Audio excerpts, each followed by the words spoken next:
Welcome to సరైన TV. ముందుగా headlines చూద్దాం. తానా కాన్ఫరెన్స్ కు రేవంత్ రెడ్డికి ఆహ్వానం. జూలై 3 నుంచి 5వ తేదీ వరకు తానా కాన్ఫరెన్స్. రెట్రాయిల్లో జరగనున్న సభలకు రేవంత్ ను ఆహ్వానించిన తానా ప్రతినిధులు. ఇప్పటికే చంద్రబాబును ఆహ్వానించిన తానా ప్రతినిధులు.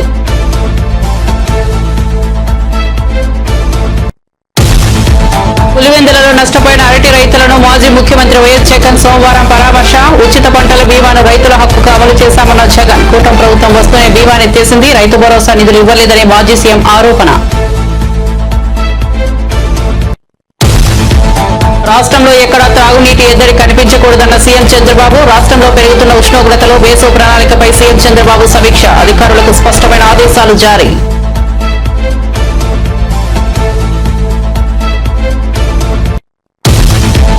బాధ్యత గల పౌరురాలిగా ఇక అలాంటి పనులు చేయనన్న యాంకర్ శ్యామల. బెట్టింగ్ యాప్ ను ప్రమోట్ చేసిన కేసులో విచారణకు హాజరైన శ్యామల. ఇకపై బెట్టింగ్ ను ప్రమోట్ చేయనని వ్యాఖ్య. విచారణకు పూర్తిగా సహకరిస్తానన్న శ్యామల.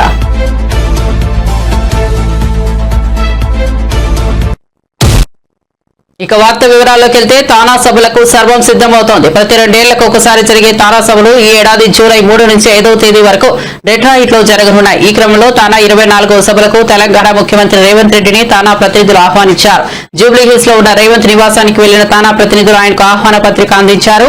రేవంత్ ను కలిసిన వారిలో తానా కాన్ఫరెన్స్ చైర్మన్ మాదిళ్ల గంగాధర్, మాజీ అధ్యక్షుడు కోమటి జయరాం, కాన్ఫరెన్స్ డైరెక్టర్ సునీల్ ఫంట్రా, చందు గొర్రెపాటి, శశి దొప్పలపూడి పాల్గొన్నారు.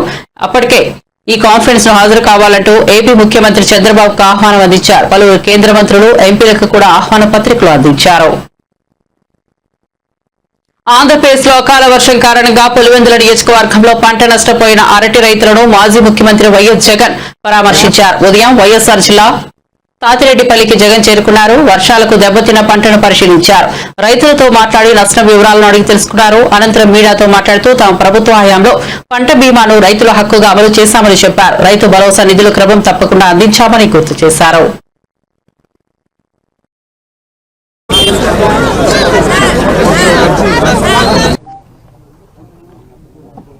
ఇక్కడే ఇంటిగ్రేటెడ్ కోల్డ్ స్టోరేజ్ కనిపిస్తుంది. దేశంతో మా ప్రభుత్వ హయాంలో, వైఎస్ఆర్సీపీ ప్రభుత్వ హయాంలో 25 కోట్ల రూపాయలు పెట్టి ఇంటిగ్రేటెడ్ కోల్డ్ స్టోరేజ్ కూడా పెట్టడం జరిగింది. మా ప్రభుత్వం ఎలక్షన్లకు పోక మునిపే దాన్ని ప్రారంభించడం కూడా జరిగింది. ఎంత దారుణమైన పరిస్థితి ప్రభుత్వంలో ఉంది అని అంటే, కనీసం దానికి యూజర్ ఏజెన్సీని టెండర్ పిలిచి యూజర్ ఏజెన్సీని ఐడెంటిఫై చేసి యూజర్ ఏజెన్సీకి దాన్ని అప్పచెప్పి కనీసం దాన్ని వాడుకలేకి కూడా ఈ ప్రభుత్వం తీసుకొని రాకుండా ఈ ప్రభుత్వం నడిపిస్తూ ఉంది అని అంటే వీళ్ళకి రైతుల మీద ఎంత కపట ప్రేమ ఉంది అని చెప్పడానికి ఇంతకాలం నిదర్శనం అవసరం. అక్కడే గన యూజర్ ఏజెన్సీని గన ఇచ్చి ఉంటే 500 మెట్రిక్ టన్నులకు సంబంధించిన సామర్థ్యం ఆ కోల్డ్ స్టోరేజ్లో ఉంది కాబట్టి యూజర్ ఏజెన్సీని కనుక పెట్టి ఉండింటే ఆ యూజర్ ఏజెన్సీ అరటికి సంబంధించిన కొనుగోలు చేసేవాడు. వీళ్ళు రైతన్నలు ఆ యూజర్ ఏజెన్సీ అక్కడ పనిచేస్తూ ఉంది కాబట్టి వీళ్ళైనా కూడా అక్కడ పెట్టుకునే పరిస్థితి ఉండేది. మా ప్రభుత్వ హయాంలో ఏ రకంగా ఎక్స్పోర్ట్ చేసినాము 2 కంటైనర్లను పెట్టి అరటికి సంబంధించి అది ఇంకా ప్రోత్సహించబడేటివి. ఈరోజు చూస్తే ఎంత దారుణమైన పరిస్థితి అని అంటే, ఒకవైపున రైతుల పరిస్థితి ఈ వర్షాల వల్ల, ఈ గాలుల వల్ల ఇటువంటి దారుణమైన పరిస్థితి ఒకవైపున ఉంటే, మరోవైపున రేటు చూస్తామా అంటే నెల కిందట 26,000 పలికిన రేటు ఈరోజు 9,000 రూపాయలకు పడిపోయిన పరిస్థితులు చూస్తా ఉన్నాం.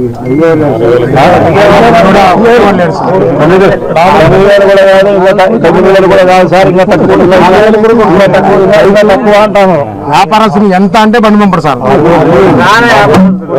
29,000 కాదు 6,000 అని చెప్తున్నారు రైతులందరూ. ధర పడిపోయిన పరిస్థితులు కనిపిస్తా ఉన్నాయి. మన రాష్ట్ర ప్రభుత్వం అన్నది రైతులు ఎక్కడ పట్టించుకుంటా ఉంది అని అడుగుతా ఉన్నా. మిర్చి పంట అయినా అదే పరిస్థితి, ధాన్యం కొనుగోలైనా అదే పరిస్థితి. 300 నుంచి 400 రూపాయలు పర్ టన్ను రైతు నష్టపోయిన పరిస్థితి. మిర్చికి 11,800 రూపాయలు కొనుగోలు చేస్తామన్నారు. ఇంతవరకు 1 కేజీ కొనుగోలు చేయాలి ఒక రైతు దగ్గర నుంచి. పెసర పరిస్థితి అదే. శనగల పరిస్థితి అంతే, మినుముల పరిస్థితి అంతే, కందుల పరిస్థితి అంతే. ఏ పంటకు ఈ రోజు కనీస గిట్టుబాటు ధర రాని పరిస్థితిలో ఈ రోజు రైతన్న వ్యవసాయం చేస్తా ఉన్నాడు.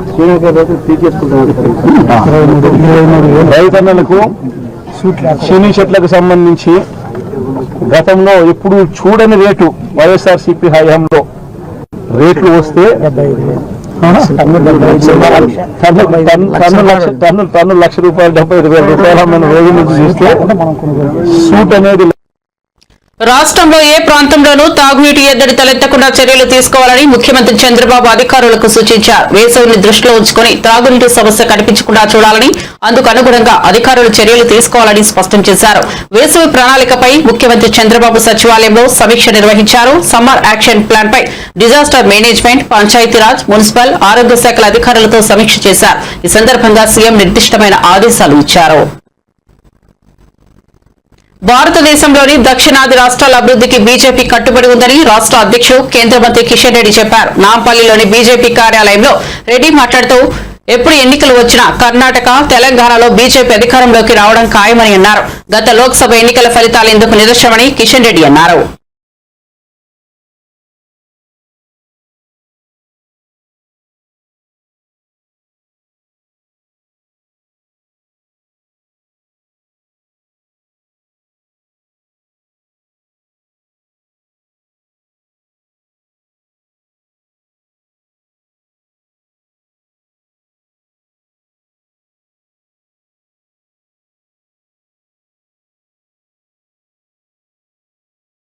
రాజకీయాలకు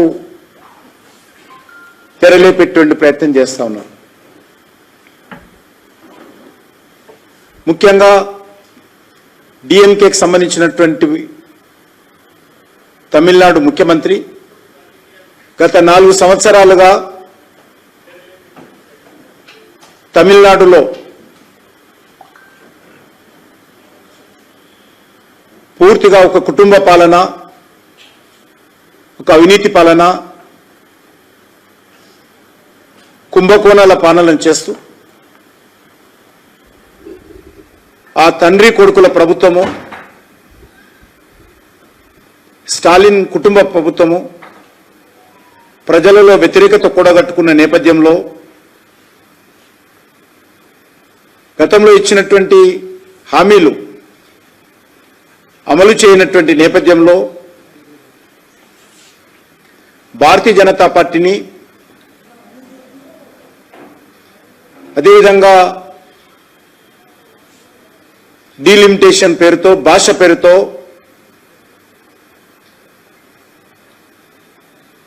బురదజల్లేటువంటి ప్రచారం, తప్పుడు ప్రచారం చేస్తా ఉన్నారు.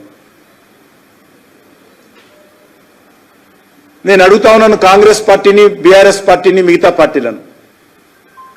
ఈరోజు దక్షిణాదిన ఎన్డీఏ 2 రాష్ట్రాల్లో మేము అధికారంలో ఉన్నాం. ఎప్పుడు ఎన్నికలు వచ్చినా కర్ణాటకలో, తెలంగాణలో అధికారంలోకి వస్తాం, రావాలని కోరుకుంటున్నాం. ప్రజలు కూడా సంకేతాలు గత పార్లమెంట్ ఎన్నికల్లో కానీ, ఇటీవల శాసన మండలి ఎన్నికల్లో కానీ స్పష్టంగా తెలంగాణ ప్రజలు కూడా ఇచ్చారు. దక్షిణాది ప్రజల యొక్క సంక్షేమము, దక్షిణాది రాష్ట్రాల అభివృద్ధి మీకంటే మా మీద ఎక్కువ విశ్వాసంతో ప్రజలు మా వైపు చూస్తున్నారు. దక్షిణాది ప్రజలను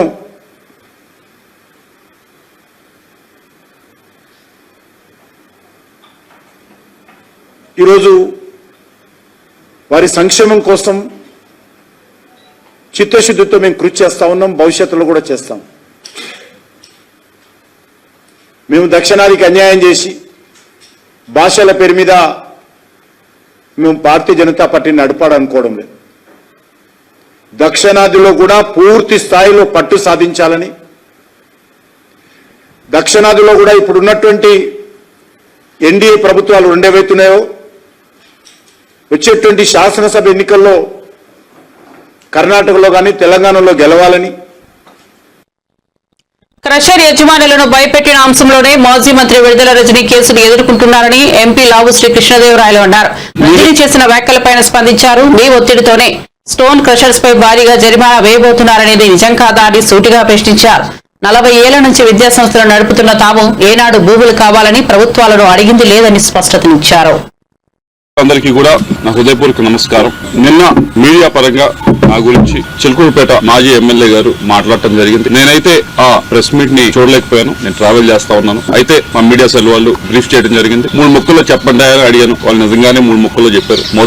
మొదటిది ఏదో టెలిఫోన్ డేటా గురించి అని చెప్పి మాట్లాడారు అని చెప్పడం జరిగింది. కాల్ డేటా, టెలిఫోన్ డేటా కాదు, కాల్ డేటా గురించి మాట్లాడాలని చెప్పడం జరిగింది. అమ్మ, మా ఇంట్లో కూడా నాతో పాటు తోడబుట్టిన వాళ్ళు ఉన్నారు, మహిళలు ఉన్నారు.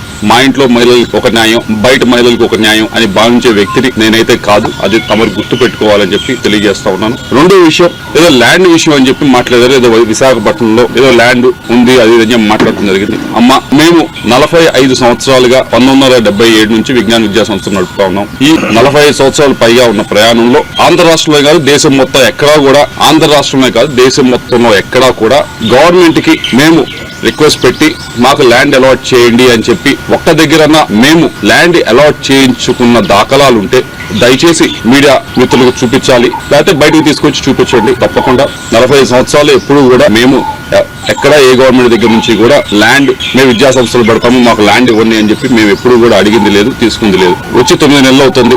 అమరావతిలో చాలా మంది ఇంకా మాకంటే కూడా అక్రెడిటేషన్ తక్కువ వాళ్ళు కూడా స్కూల్స్ కానీ యూనివర్సిటీస్ కానీ పెట్టుకుంటామని చెప్పి ల్యాండ్ కోసం అప్లై చేస్తున్నారు. నేను ఇప్పటిదాకా మీరు చూసుకోండి, ఎక్కడికన్నా ఏ ఆఫీస్ దగ్గరికి వెళ్ళి చూసుకోండి, ఇప్పటిదాకా నేను ఒక అప్లికేషన్ అమరావతిలో నాకు ల్యాండ్ ఇవ్వండి అని చెప్పి పెట్టింది కూడా లేదు.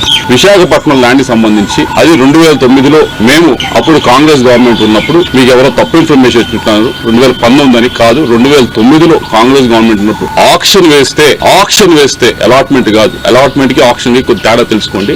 ఆక్షన్ వేస్తే ఫెయిర్ ఆక్షన్ లో మిగతా వాళ్ళతో పాటు మేము ఆక్షన్ లో పాల్గొని హైయెస్ట్ రేట్, అప్పటికి ఇప్పటికీ ఎడ్యుకేషన్ ఇన్స్టిట్యూషన్ హైయెస్ట్ రేట్ పెట్టి తీసుకున్నది మేము. కాబట్టి ఒకసారి మీకు ఎవరో మీకు బ్రీఫ్ చేస్తా ఉన్నారు, వారిని డేటానా సరిగ్గా ఇవ్వమని చెప్పి కోరుతా ఉన్నాం. ఇవన్నీ కూడా ఈ 2 విషయాలు కూడా ఎందుకు మాట్లాడారో, ఎవరు మాట్లాడిచ్చారో నాకు తెలుసు. వారి గురించి కూడా చివరిలో నేను మాట్లాడతాను. అయితే ఈ 2 విషయాలు కూడా, ఒకటి క్యారెక్టర్ అసోసియేషన్ చేసే ప్రయత్నం మీది, ఏదో డేటా గురించి ఫోన్ డేటా గురించి ఏదో మాట్లాడి, రెండవది ఈ ల్యాండ్ ఇష్యూ వేసి మనం టాపిక్ ఎలాగోలా డైవర్ట్ చేద్దామనే ప్రయత్నం మీరు చేస్తా ఉన్నారు. కానీ అసలు విషయం గురించి మాట్లాడుకుందాం. 3వ విషయం, 3 ముక్కలు ఉన్నా కదా, 3వ ముక్క ఇది. 3వ విషయం ఏదైతే ఈ క్రషర్స్ విషయం, ఏ క్రషర్స్ దగ్గర డబ్బులు తీసుకున్నారు అనే దాని మీద మీరు చెప్పారట. నేనేదో కేసు పెట్టించాను, రెడ్ బుక్ లో ఉంది, దాన్ని తీసుకుని ఈ కేసులు చేస్తా ఉన్నారు, ఈ 9 నెలల నుంచే పెట్టారు. అమ్మా, మీరు మరి చూసారో లేదో నేను మీడియా మిత్రులు కూడా ఇస్తాను, దాని తర్వాత ట్విట్టర్ లో కూడా షేర్ చేస్తాను, అందరూ కూడా చదువుకోవచ్చు. ఇది స్టేట్మెంట్ ఎవరిచ్చారంటే పి జాషువా, ఐపీఎస్ ఆఫీసర్. ఈయనకి సర్వీస్ 2040 దాకా ఉంది సర్వీస్. ఆయన కెరీర్ ముందు చాలా పెద్ద కెరీర్ ఉంది. అటువంటి వ్యక్తి ఆయన సంతకం పెట్టి ఈ స్టేట్మెంట్ ని ఇవ్వటం జరిగింది. ఈ స్టేట్మెంట్ లో క్లియర్ గా చెప్పడం జరిగింది ఏమి అంటే, ఈ లక్ష్మీ బాలాజీ స్టోన్ క్రషర్స్, దీనికి ఈ యాజమాన్యానికి నాకు ఎటువంటి బంధుత్వం లేదు, ఎటువంటి బిజినెస్ పరంగా ఏమీ లేదు, నాకు ఎటువంటి ఇది లేదు. ఈ బాలాజీ స్టోన్ క్రషర్స్ అనే ఆయన మీదకి ఏం చేశారనేది క్లియర్ గా చెప్పండి. 2021లో ఆగస్టు 24వ తారీఖున, ఆగస్టు 2021లో మీ వైపు నుంచి మీరు ఒక కంప్లైంట్ ని వీళ్ళ పైన మీరు మూవ్ చేయడం జరిగింది. ఏమని మూవ్ చేశారు? మీ స్వహస్తాలతో మీరే మూవ్ చేశారు, నేను మూవ్ చేసింది కాదు. ఇదేదో 2024 అధికారంలోకి వచ్చిన తర్వాత చేసింది కాదు. ఇది మీరు కంప్లైంట్ పెట్టడం జరిగింది. ఈ లక్ష్మీ బాలాజీ స్టోన్ క్రషర్స్ లో చాలా అక్రమం జరుగుతా ఉంది, దీని మీద ఫైన్ వేయండి అని చెప్పి మీరు కంప్లైంట్ పెట్టారు. కరీంనగర్ లో బీఆర్ఎస్ కార్యనిర్వాహక అధ్యక్షుడు కేటీఆర్ పర్యటించారు. ఈ సందర్భంగా ఆయనకు ఘన స్వాగతం పలుకుతూ పార్టీ శ్రేణులు భారీ ర్యాలీ నిర్వహించాయి. ఈ ర్యాలీలో బందోబస్తుకు వచ్చిన మహిళా కానిస్టేబుల్ పద్మజను ఓ యువకుడు ప్రమాదవశాత్తు బుల్లెట్ బైక్ తో ఢీకొట్టాడు. ఈ ఘటనలో ఆమె కాలు విరగడంతో ఆసుపత్రిలో చేరారు. దీంతో ఆసుపత్రికి వెళ్లిన కేటీఆర్ ఆమెను పరామర్శించారు.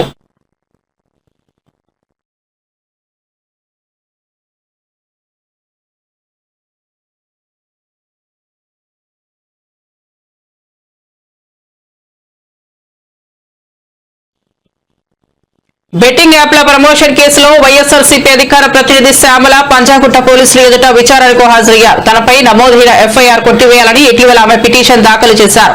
ఈ క్రమంలో ఆమెను అరెస్ట్ చేయవద్దని పోలీసులను హైకోర్టు ఆదేశించింది. విచారణకు సహకరించాలని శ్యామలకు సూచించింది. పోలీసులు శ్యామలను 3 గంటల పాటు విచారించారు. అనంతరం ఆమె మీడియాతో మాట్లాడారు. పోలీసుల విచారణకు తాను పూర్తి స్థాయిలో సహకరిస్తున్నట్లు చెప్పారు. అందాల పోటీలు కాదు, మహిళలకు భద్రత కావాలి.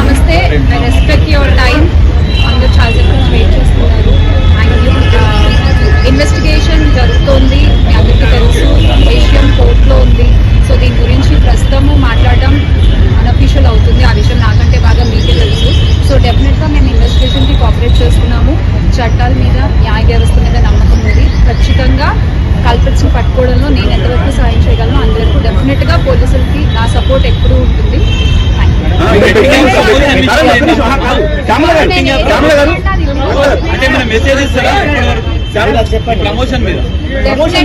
డెఫినెట్ గా ఇది తప్పు. అండ్ ఆ కుటుంబాలకు ఎవరైతే నష్టపోయారో వాళ్ళకు కూడా ఖచ్చితంగా ఆ లోటు ఎవరు తీర్చలేనిది.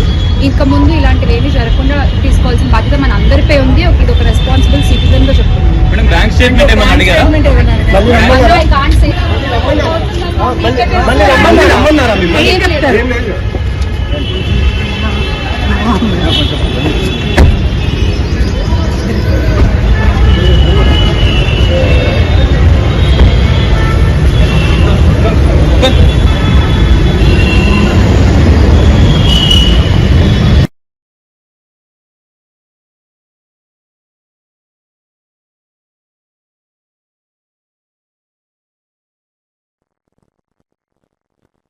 ఎంఎంటీఎస్ రైలులో మహిళా కోచ్ నిందితుడు యువతిపై అత్యాచారాన్ని యత్నించగా తప్పించుకునేందుకు ఆమె ట్రైన్లో నుంచి దూకేసిన విషయం తెలిసిందే.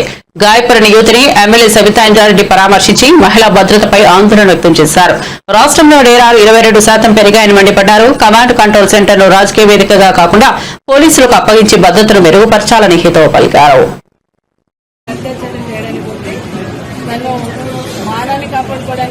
ప్రాణం పోయిన పర్వాలేదన్న ఉద్దేశంతో ట్రైన్ల నుండి కింది దూకేసింది అనేది సమాచారం రాగానే ఇమీడియట్లీ గోవాలక్ష్మి గారు రావడం జరిగింది. నిజంగా అమ్మాయి చూస్తే బాధ అనిపిస్తాం. ఎందుకంటే మొత్తం ఇట్లా పడిపోయి మొత్తం ముళ్ళలో కూర్చొని ఇంత ఇంప్రూవ్స్ అయినాయి అనేది కళ్ళు ఇరిగిపోయి జవాంతా కూడా కదిలిపోయి ఇబ్బందికరమైన పరిస్థితులలో అమ్మాయి ఉంది. నిజంగా బాధ అనిపిస్తాం. అంటే ఎక్కడి నుంచి రక్షణ మహిళలకు రన్నింగ్ ట్రైన్లో కూడా అత్యాచారం చేయాలనే ప్రయత్నం చేశారంటే ఈ రాష్ట్రంలో ఎలాంటి వాళ్ళకు భయం లేకుండా ఉండాలనేది స్పష్టంగా అర్థమవుతుంది. ఇప్పుడే ఎస్పీ గారితో కూడా మాట్లాడడం జరిగింది. ఎట్టి పరిస్థితులలో ఈ అఘాయిత్యానికి పాల్పడ్డ అతని మీద యాక్షన్ తీసుకోవాలా, ఇమ్మీడియట్గా అట్లాంటివి జరగకుండా భవిష్యత్తులో కూడా ఇట్లాంటివి జరగకుండా ఉండాలంటే అసలు లేడీస్ సంబంధించిన కోచ్లోకి ఎక్కేసి అత్యాచారం చేయబోయాడంటే ఇంత ధైర్యం ఉంటే నిఘాలోపం ఉంది అని తెలుసుకుని ఖచ్చితంగా ఇన్సిడెంట్ పాల్పడి ఉంటాడు. అట్లాంటి వాళ్ళని అబ్బాయిని ఇమీడియట్గా శిక్షించాలి. అట్లాగే ఈ విధంగా ప్రయాణం చేస్తున్న వాళ్ళకి, ట్రైన్లో ప్రయాణం చేస్తున్న వాళ్ళకి కూడా అందులో ముఖ్యంగా మహిళల కోచ్ అనే దాంట్లో ప్రత్యేకమైన చర్యలు తీసుకోవాలి. ఇల్లు టైంలో కెమెరాలు పెట్టి ఎక్కువ పర్యవేక్షించేటట్టు ఉండాల్సిన అవసరం ఉంది. ఎందుకంటే ట్రైన్లో ఎక్కినా, బస్సులో ఎక్కినా భరోసాతో ఇంటికి పోతామనే ప్రయత్నం ధైర్యంతో పోతా ఉంటుంది. కానీ ఏమైపోతే 15 నెలల్లో చూస్తే బస్సులో ఎక్కితే బస్ డ్రైవర్ని దాన్ని అత్యాచారం చేసే పరిస్థితి వచ్చింది.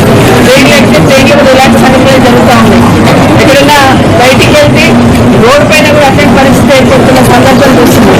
మొన్న ఈ మధ్య పోలీస్ శాఖకు సంబంధించిన వాళ్ళు యాన్యువల్ రిపోర్ట్ సబ్మిట్ చేస్తున్నాం. క్రైమ్ రేట్ ఏ విధంగా పెరిగింది, మహిళల మీద అత్యాచారాలు ఏ విధంగా పెరిగినాయి అనేది వాళ్ళే అనౌన్స్ చేస్తూ ఉంటే బాధ అనిపించింది. క్రైమ్ రేట్ అయితే 22% పెరిగిపోయిందని చెప్తా ఉన్నారు.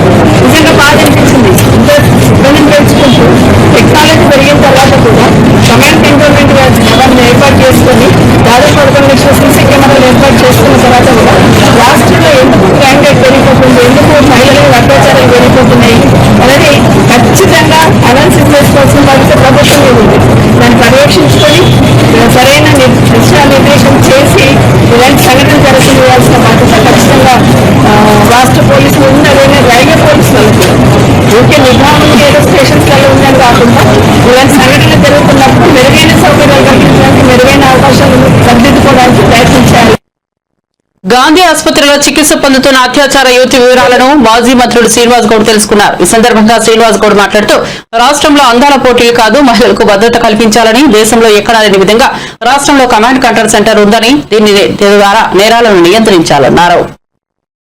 విద్యార్థులను చూసుకోండి, ఉద్యోగులను చూసుకోండి, ఎవరిని అడిగినా ఎవరిని అందించినా ఒక ఘనత సాధించినామంటే తెక్కలేదు. మరి మహిళలు అంటే ఎంత చిన్న చూపైందంటే అడిగే నాతుడే లేడు. క్రైమ్ రేట్ పెరుగుతుంది అన్నప్పుడు క్రైమ్ రేట్ తగ్గడానికి ఎలాంటి చర్యలు చేపట్టాలని ఆలోచన చేయాలి. మహిళల పట్ల ఎన్ని చట్టాలు తెచ్చినా కూడా ఇలాంటి సంఘటనలు రోజు జరుగుతున్నాయి. అసలు వెలుగులోకి వచ్చేటివి ఎన్ని ఉన్నాయి, రాళ్ళు ఎన్ని ఉన్నాయో. ఒక మహిళ బయటికి వెళ్ళాలంటే భద్రత కరువైపోయింది. దేశంలో గతంలో 10 సంవత్సరాల కాలంలో రాష్ట్రం వచ్చిన తర్వాత తెలంగాణ పోలీస్ అన్న తెలంగాణలో మహిళల పట్ల ఎవరు అఘాయితం చేస్తే తెలంగాణలో ఎట్లా చేసిండ్రు, తెలంగాణ ఎట్లా జరుగుతుంది, మన రాష్ట్రం కూడా అట్లా జరగాల. ఫాస్ట్ ట్రాక్ కోర్టులు ఉండాలా, ప్రత్యేక చట్టాలు తీసుకురావాలా, ఇమీడియట్ యాక్షన్ ఉండాలా, షీ టీమ్స్ ఏర్పాటు చేసి పటిష్టమైన భద్రత ఉండాలి. షీ టీమ్స్ ఏర్పాటు చేసిన ఇన్ని లక్షల కెమెరా కమాండ్ కంట్రోల్ ఎక్కడ లేదు. దేశంలో అతిపెద్ద కమాండ్ కంట్రోల్ ఉంది. ఇక్కడ లక్షల కొద్ది కెమెరాలు ఉన్నాయి. లక్షల కెమెరాలు ఉన్న కమాండ్ కంట్రోల్ ఉన్న షీ టీమ్స్ ఏర్పాటు చేసిన ఎక్కడ పోయింది? ఈ 15 నెలల్లో ఎక్కడ పోయింది? స్విచ్ ఆన్ ఆఫ్ చేసినట్ల కరెంట్ బంద్ అయింది, భద్రత కూడా బంద్ అయిపోయింది. ఇలా రాష్ట్ర ప్రజలు కోరుకునేది మహిళలకు భద్రత, అందాల పోటీలు కాదు. అందాల పోటీలు పెట్టి వచ్చి ఒరిగేది ఏం లేదు, నష్టం తప్ప లాభం ఏం లేదు. యువతకు అందాల పోటీలు బాగా పెట్టిందని చెప్పి అందాల పోటీలు చూసి బాగుపడేటువంటిది ఎక్కడ ఏ దేశం లేదు. ఇక్కడ ఈ భారతదేశంలో మాత్రం అందాల పోటీల నుంచి ఒక మహిళ ఏం కోరుకుంటుందంటే తన బిడ్డ క్షేమంగా ఇంటికి రావాలని కోరుకుంటుంది, తన బిడ్డ చదువుకొని బాగుపడాలా, 10 మందికి అన్నం పెట్టాలని కోరుకుంటుంది. మనం అందరం కూడా ఒక తల్లి కడుపులో వచ్చినటువంటి వాళ్ళమే. ఇక్కడ ఆ తల్లులకే రక్షణ కరువైందంటే హైదరాబాద్ బ్రాండ్ ఇమేజ్ ఎంత తగ్గిపోతుంది. హైదరాబాద్లో వచ్చి ఇతర రాష్ట్రం వాళ్ళు, ఇతర దేశం వాళ్ళు వచ్చి ఉద్యోగం చేయాలంటే హైదరాబాద్ సేఫ్. అర్ధరాత్రి ఆమె మహిళ ఒంటరిగా పోవచ్చు, క్యాబ్లో పోవచ్చు అనే భద్రత ఉండేది. కమాండ్ కంట్రోల్ వచ్చింది, కెమెరాలు పెరిగిపోయినాయంటే అరే హైదరాబాద్ చాలా సేఫెస్ట్ అని చెప్పి ఉండేది. కానీ అలా మహిళ పట్ల ఆమె ఎంత వీర వనిత, ఆమె భయపడకుండా నేను సావాలని వస్తా కానీ దీనికి లొంగను, దీనికి ఇచ్చేయనని చెప్పి ఆమె సావడానికి సిద్ధమైంది. ఆమె గర్వించాలి, మనం నిజంగా కూడా అప్రిషియేట్ చేయాలి. ఆమె ధైర్యానికి అదృష్టవశాత్తు బతికింది. ఖచ్చితంగా వెంటనే ఒక మంచి వైద్యం అందించాలి. సూపర్. జీఆర్పీఎస్పీ చందనా దీప్తి అత్యాచార యువతిని పరామర్శించిన అనంతరం మీడియాతో మాట్లాడుతూ మహిళా భోగిలో ఆమెతో పాటు 2 మహిళలు ఉండగా వారు అల్వాల్ స్టేషన్ లో దిగిపోయారని, కొంపల్లి సమీపంలో గుర్తు తెలియని యువకుడు ఆమెను బలవంతం చేయబోయారని, దీంతో కిందకు దూకేసిందన్నారు. 4 ప్రత్యేక బృందాలతో నిందితుడి కోసం గాలిస్తున్నామన్నారు. రాత్రి ఎల్లాపూర్ నుంచి వెళ్తున్నటువంటి ఎంఎంఎస్ ట్రైన్లో ఒక అమ్మాయి, she's in early 20s age, అంతకంటే legal issues can't reveal the identity. తను లేడీస్ కంపార్ట్మెంట్లో వెళ్తుంది, తనతో పాటు ఇద్దరు లేడీస్ ఉన్నారు. అయితే ఆల్వాల్ ప్రాంతంలో వాళ్ళు దిగి వెళ్ళిపోయారు. సో తను ఒకటే ఉంది కంపార్ట్మెంట్లో. ఎలక్షన్ ఒక అతను కూడా ఉన్నారు. అతను ఏం చేశాడంటే అమ్మాయిని గట్టిగా పట్టుకోవడం జరిగింది. పట్టుకుంటే అమ్మాయి రెసిస్ట్ చేస్తే ఇంకా తనతో మాట్లాడి రూమ్కి రావాలి కాదు అది మాట్లాడితే అమ్మాయి సరే అనింది, వదిలేస్తారని. ట్రిప్ యూజ్ చేసిన తర్వాత అమ్మాయి సైకలాజికలీ భయపడి నాకు వదిలిపెట్టాడు, నన్ను చేస్తాడని చెప్పి ఆమె చాలా భయపడి తను చెప్పండి అంటే 500 కూడా తను కాల్ చేసింది. కాల్లో మాట్లాడుతున్నది అంటే అతనితో మాట్లాడుతున్నారు. కాల్ చేసిన తర్వాత ఎగ్జామ్ అండ్ అందులోనే తను ట్రైన్ నుంచి దూరం జరిగింది. దూకిన తర్వాత I think she lost consciousness. She staying హాస్పిటల్కి వచ్చిన తర్వాత తనకు మళ్ళా స్ప్రా వచ్చిందని చెప్తుంది. So we are still keeping her in observation. Her condition is stable.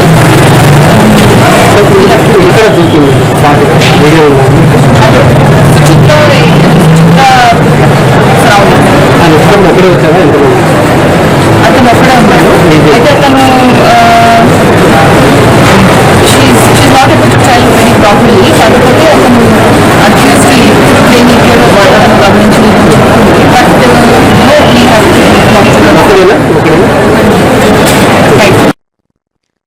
శ్రీవారిని సినీ నటుడు సుమన్ దర్శించుకున్నారు. వీఐపీ ప్రారంభ విరామ దర్శన సమయంలో స్వామివారి సేవలో ఆయన పాల్గొన్నారు. టీటీడీ అధికారులు ఆయనకు స్వాగతం పలికి దర్శన ఏర్పాట్లు చేశారు. అనంతరం గర్భాలయంలో స్వామివారిని దర్శించుకున్న ఆయనకు రంగనాయకుల మండపంలో పండితులు ఆశీర్వచనం చేసి స్వామివారి తీర్థ ప్రసాదాలను అందజేశారు. అనంతరం ఆలయం వెలుపల మీడియాతో సుమన్ మాట్లాడారు. తాను ప్రస్తుతం నటిస్తున్న సినిమాల గురించి వివరాలు తెలిపారు. ఏం జరిగిందనేది మర్చిపోయి ఇంక ముందు ఏంటంటే అందరికి మంచి జరగాలి. అది ఏ విధంగా సరే, సినిమా ఉండొచ్చు, రాజకీయం ఉండొచ్చు, వ్యాపారం ఉండొచ్చు, అందరూ క్షేమంగా ఉండాలి. అదే మాదిరి అందరూ మంచి ఆరోగ్యంతో ఉండాలి. అందరూ మంచి వాళ్ళ బిజినెస్ అన్ని మంచి బాగా మంచి ముందుకు వెళ్ళాలి. పిల్లలు బాగా చదువుకోవాలి. అండ్ రాష్ట్రంలో కూడా చాలా మంది ఏంటంటే డెవలప్మెంట్ జరగాలి. సో అందరూ బాగుండాలి. ఇది అంతకన్నా ఇంకా దేవుడి దగ్గర అడిగేది లేదు. అన్ని ఫ్యామిలీస్, మా అభిమానులు, మా కోసం ప్రార్థన చేసిన వాళ్ళు, నాతో పాటు ట్రావెల్ చేస్తున్న వాళ్ళు, ట్రావెల్ చేసిన వాళ్ళు అందరూ బాగుండాలి. అందరూ హ్యాపీగా ఉండాలి. కష్టంతో వెంకటేశ్వర స్వామిని అడిగారు. హిందీ, తెలుగు కాంతా అని ఒక సినిమా జరుగుతుంది. అది షూటింగ్ గుజరాత్ లో సాపుతారా అన్న ఊర్లో జరిగింది. తెలుగు, కన్నడ దాంట్లో సత్యంగా రవ్వ అని చెప్పేసి నేను చెప్పేదాన్ని main lead roles, almost all lead roles చేస్తున్నాను. ధర్మస్థల నియోజకవర్గం అందులో 3 సినిమాలు ఇది మెయిన్ లీడ్ రోల్స్ కింద చేస్తున్నాను. నేతని క్యారెక్టర్ ఆర్టిస్ట్ కదా. అదే మాదిరిగా కన్నడ అండ్ మలయాళం, ఒరియా ఈ లాంగ్వేజెస్ లో జరుగుతుంది షూటింగ్. తులు లాంగ్వేజ్ లో కూడా ఒక పిక్చర్ నెత్తెరకెర అనే ఒక సినిమా ఫస్ట్ టైం నేను తులు లాంగ్వేజ్ లో ఎంటర్ అయ్యాను నేను. సో పిక్చర్ చాలా బాగా వచ్చింది, క్యారెక్టర్ కూడా చాలా బాగా వచ్చింది. సో ప్రెసెంట్ దేవుడు ఆశీర్వాదం వల్ల అంటే నేను బిజీగా ఉన్నాను, వేరే లాంగ్వేజెస్ లో బిజీగా ఉన్నాను, బాగా తిరుగుతున్నాను. సో నాకు దేవుడిచ్చిన మీ అందరికీ తెలుసు, అన్నమయ్యలో వెంకటేశ్వర స్వామిగా నాకు ఇచ్చారు, రామదాసుల రాముడికి ఇచ్చారు, సత్యనారాయణ స్వామిలో ఆ దేవుడి పాత్ర ఇచ్చారు. సో నేను అనుకున్న దానికన్నా ఎక్కువగా నాకు దేవుడు నాకు ఇవ్వడం నిజంగా మా తల్లిదండ్రులు చేసిన పుణ్యం, నా పుణ్యం.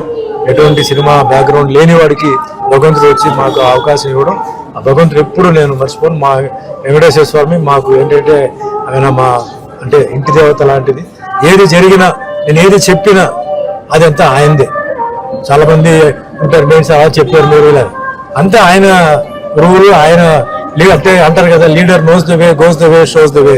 ఆయన ఏ దారి చూపిస్తున్నాడో ఆ దారి మీద నేను వెళ్తున్నాను. ఏ దాంట్లో నా ఏ రిగ్రెట్ లేదు. భగవంతుడి దయ వల్ల అందరూ బాగున్నారు, అందరూ బాగుండాలి.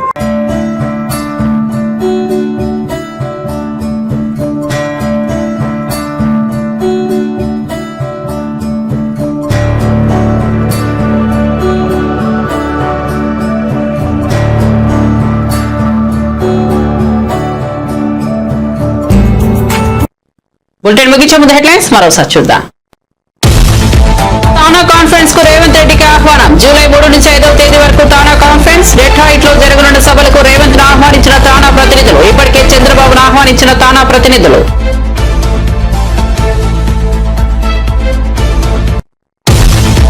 పులివెందులలో నష్టపోయిన అరటి రైతులను మాజీ ముఖ్యమంత్రి వైఎస్ జగన్ సోమవారం పరామర్శ. ఉచిత పంటల బీమాను రైతుల హక్కుగా అమలు చేశామన్న జగన్. కూటమి ప్రభుత్వం వస్తూనే బీమాను ఎత్తేసింది, రైతు భరోసా నిధులు ఇవ్వలేదని మాజీ సీఎం ఆరోపణ. రాష్ట్రంలో ఎక్కడో తాగునీటి ఎద్దడి కనిపించకూడదన్న సీఎం చంద్రబాబు. రాష్ట్రంలో పెరుగుతున్న ఉష్ణోగ్రతలు, వేసవి ప్రణాళికలపై సీఎం చంద్రబాబు సమీక్ష. అధికారులకు స్పష్టమైన ఆదేశాలు జారీ.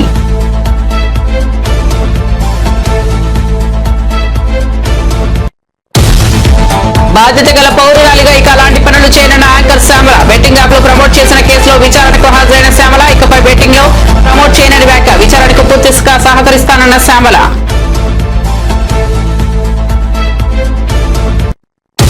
మరిన్ని అప్డేట్స్ కోసం చూస్తూనే ఉండండి సరైన టీవీ.